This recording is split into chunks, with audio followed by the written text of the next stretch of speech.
Bismillahirrahmanirrahim. Assalamualaikum warahmatullahi wabarakatuh.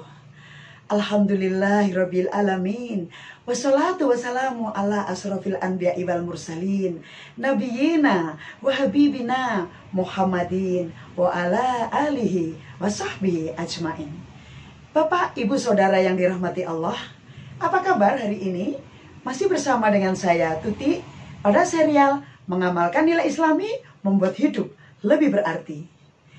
Izinkan saya buka dengan sebuah pantun. Jika harapan belumlah terwujud, kemana hati menunaikan maksud? Menghadaplah pada Allah sang wajibul wujud di dalam doa dan sujud. Relevan dengan pantun tersebut, tema kita kali ini adalah berharap hanya kepada Allah. Mengawali bahasan kita ini, saya mengutip firman Allah SWT dalam Quran Surat Al-Insyirah ayat ke-8. Dan hanya kepada Allah SWT engkau berharap. Hidup ini tidak lepas dari cobaan dan ujian. Bahkan cobaan dan ujian merupakan sunatullah dalam kehidupan. Manusia akan diuji dalam kehidupannya, baik dengan sesuatu yang tidak disukainya, atau bisa pula dengan yang menyenangkannya. Allah SWT berfirman dalam Al-Quran Surat Al-Anbiya ayat 35. Tiap-tiap yang berjiwa akan merasakan mati. Kami akan mengujimu dengan keburukan dan kebaikan sebagai cobaan yang sebenar-benarnya. Dan hanya kepada Kamilah kamu dikembalikan. Manusia akan diuji dengan kesulitan dan kesenangan, kesehatan dan penyakit, kekayaan dan kefakiran, halal dan haram, ketaatan dan kemaksiatan, petunjuk dan kesesatan. Berharap itu wajib, karena dalam harapan ada optimisme, ada jalan kemudahan, dan ada keyakinan atas kebesaran Allah SWT. Sebaliknya, tidak berharap berarti dosa. Orang yang tidak berharap kepada Allah akan berdampak negatif, kecewa, pesimis, merasa hidup sudah tidak ada jalan, kehilangan solusi, dan lain-lain.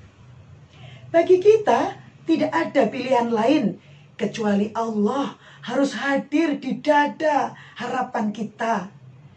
Di saat merasa sempit atas segala permasalahan dan ujian hidup, harapan harus tetap menyala. Ada Allah Al-Fattah, Allah yang maha membukakan. Allah akan membuka jalan kemudahan dan akan memberikan kemenangan. Begitu juga dengan segala permasalahan dan ujian hidup lainnya. Yakin ada Allah.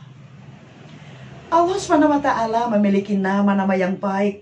Ada 99 Asmaul Husna. Hadirkanlah nama-nama Allah di setiap harapan dan doa yang kita panjatkan. Sebagaimana Allah SWT berfirman dalam Al-Quran Surat Al-Mu'min ayat 60 yang artinya, berdoalah kepadaku, niscaya akan kuperkenankan bagimu. Sesungguhnya orang-orang yang menyombongkan diri dari menyembahku akan masuk neraka jahanam dalam keadaan hina dina. Berharap disertai doa sepertinya sederhana dan mudah. Namun, mari kita buktikan. Siapa yang pertama kali hadir di dalam setiap persoalan dan ujian hidup yang kita alami? Siapa yang pertama kali hadir dalam cita-cita yang kita inginkan? Mari kita merefleksikan diri atas beberapa pengalaman kita masing-masing. Ternyata syarat utama berharap adalah mengenal dan dekat. Kenapa harapan tidak muncul? Tidak mungkin berharap dari sesuatu yang tidak kita kenal. Sebagai contoh, bayi yang dibesarkan oleh orang lain ketika sudah besar dan punya masalah, tidak mungkin berharap kepada orang tuanya.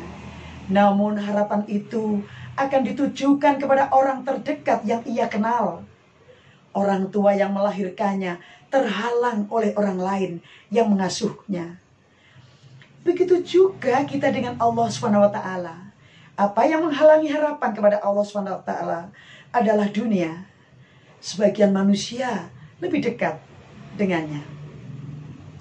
Tidak sedikit manusia yang gagal hidupnya karena terlanjur menyimpan harta di dalam hati. Harta menjadi penghalang dengan Allah. Harta menjadi panglima harapannya. Ia yakin betul bahwa harta akan mampu memenuhi segala harapannya. Dalam Al-Quran, surat Al-Munafikun ayat 9, Allah SWT memberikan peringatan kepada kita. Wahai orang-orang yang beriman, janganlah harta bendamu dan anak-anakmu melalaikan kamu dari mengingat Allah. Dan barang siapa yang berbuat demikian, mereka itulah orang-orang yang rugi.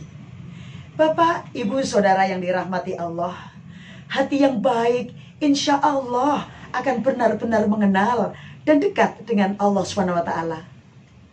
Jika hanya kenal begitu saja, maka hati akan mudah diingatkan oleh yang lain.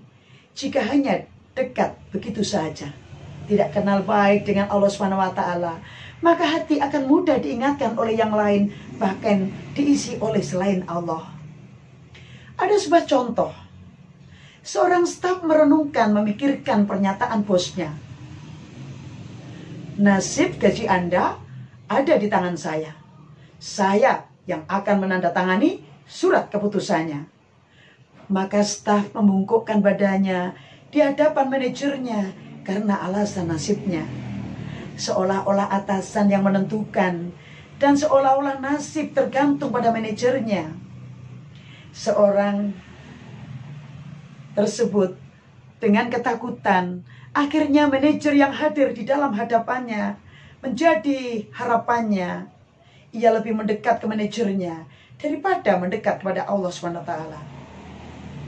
Seharusnya kembalikan harapan kepada Allah. Jika harapan besar kepada Allah, kita akan merasakan optimisme dan keyakinan yang akan terus tumbuh. Harapan kepada Allah akan membuahkan kenyamanan dan kebahagiaan karena kita yakin akan mendapatkan dukungan penuh dari Allah SWT. Hidup itu jauh lebih mudah jika bersama Allah. Itulah sebenarnya esensi dari harapan dan esensi dari kehidupan. Berharap tanpa batas, tanpa bertepi. Semoga kita lulus dalam menghadapi berbagai dinamika dan ujian hidup. Sampai jumpa lagi di edisi mendatang, tetap dalam serial dengan mengamalkan nilai Islami, membuat hidup lebih berarti. Billahi taufiq wal hidayah. Wassalamualaikum warahmatullahi wabarakatuh.